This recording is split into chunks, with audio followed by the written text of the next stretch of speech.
closer to the broken. Yeah. Yeah, yeah, yeah, yeah, yeah. Are you depressed? Are you having suicidal thoughts? Are you at the point of giving up?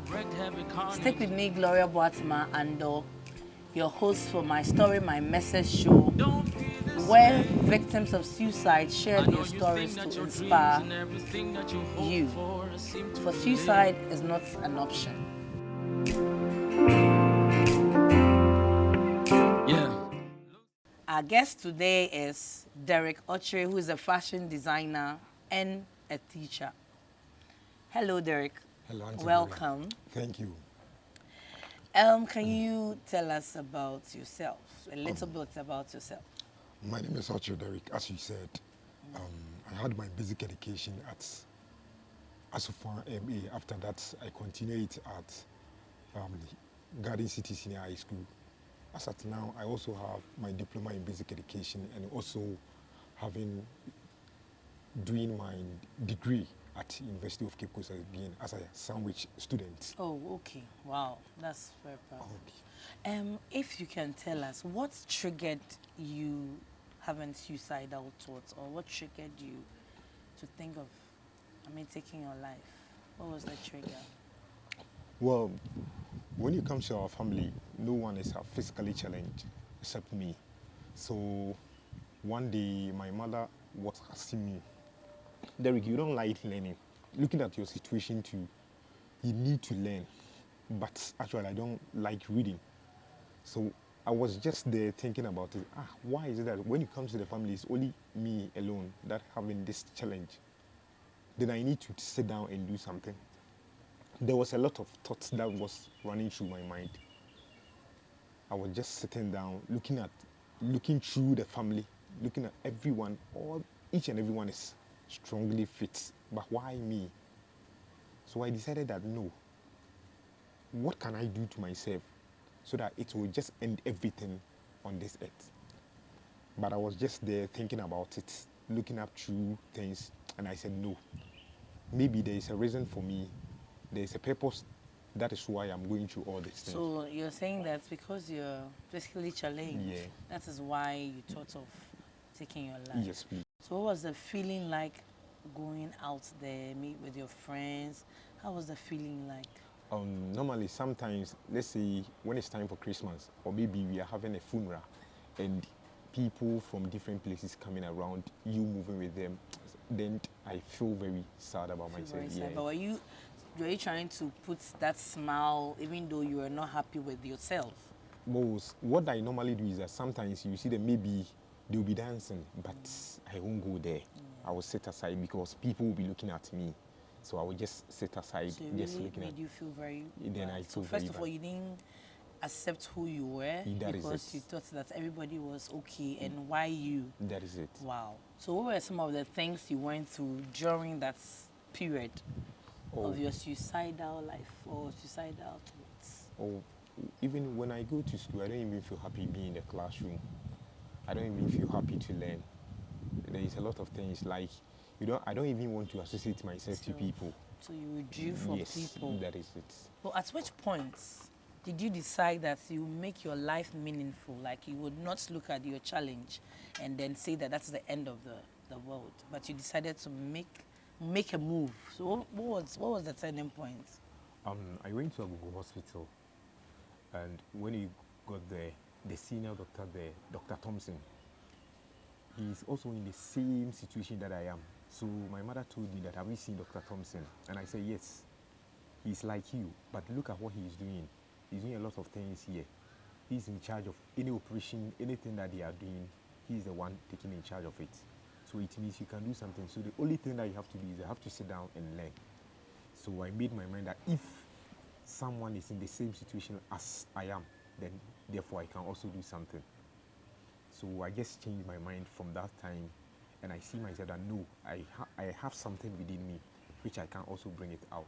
So what have you been doing? What are the things that you've been doing? Like when you change your mind, you decided to learn, What again? What were the challenges that you pushed through to the stage? I started learning, and I sometimes when we are playing football, I sit back and I start commenting about it, and I got to know people started loving me that, oh no, this guy is, you are doing something, about doing commentary on some of the things that we be doing. So from that time, then I decided that no, then if I learn more, I can do something better. Okay, so through that you found your giftings, like Yes. a commentator, Yeah. and you said you're a fashion designer. Yes. How did you get to that one too? I had the opportunity to enroll on the recent government policy, that is NAPCO. So through the NAPCO, I got to know that this is a political policy. So anything is possible. It can get to a time whereby they will say, all those who are on it, we are taking you off. So I decided that no, then I need to have something which is a skills. One day, I also have a friend who also sew my things for me, but I didn't think of going to him. There is a man who is very close to where I was doing the NAPCO. So I went to him and I told him that I want to learn how to sew. He was just looking at me. He said, you? And I said, yes. He said, "Oh, you can't do it."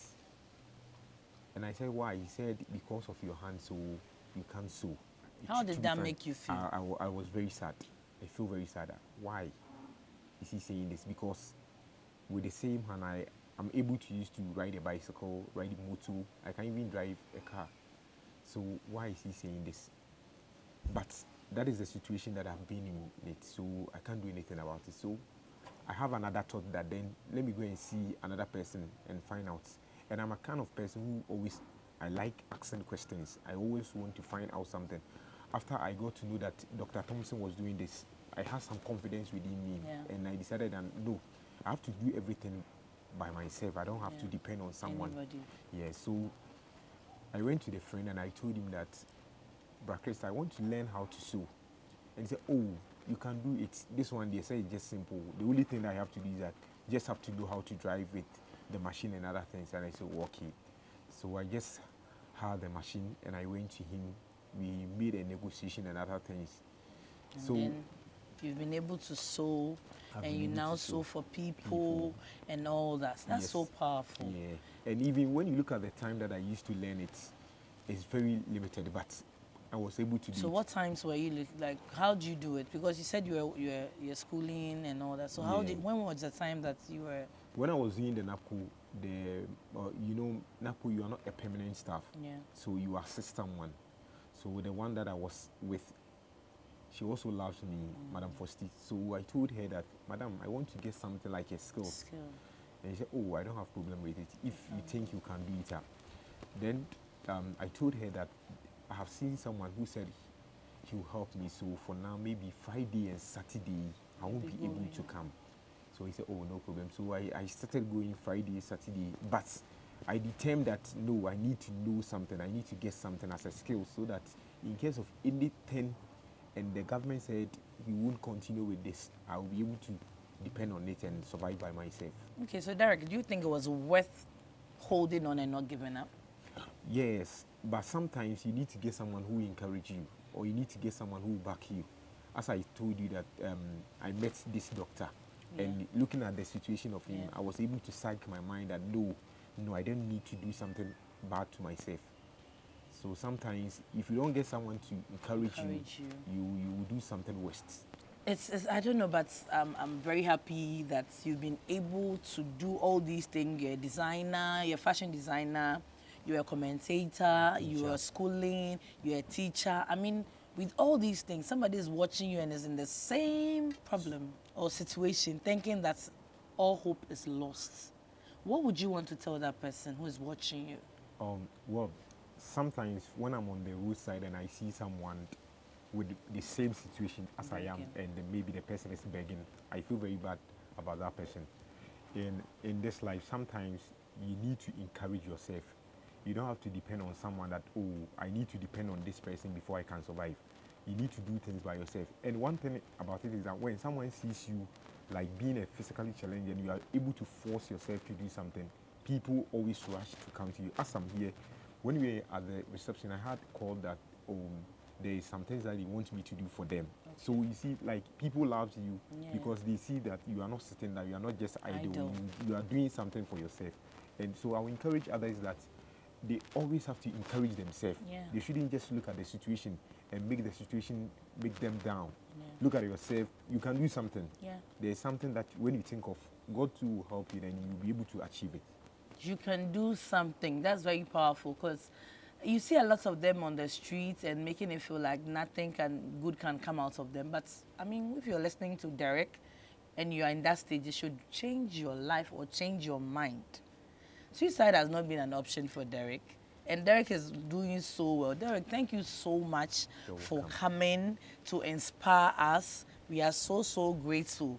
Don't forget, our program is proudly sponsored by Weinglo Family International, Hope Squad, Hillview Hotel, Apparel Innovel, Hexel Food. You've been so amazing. Thank you very much. My name is Gloria Boatma Ando, your suicide prevention activist. Yeah, looks like your problems don't seem to go nowhere. Just take a deep breath.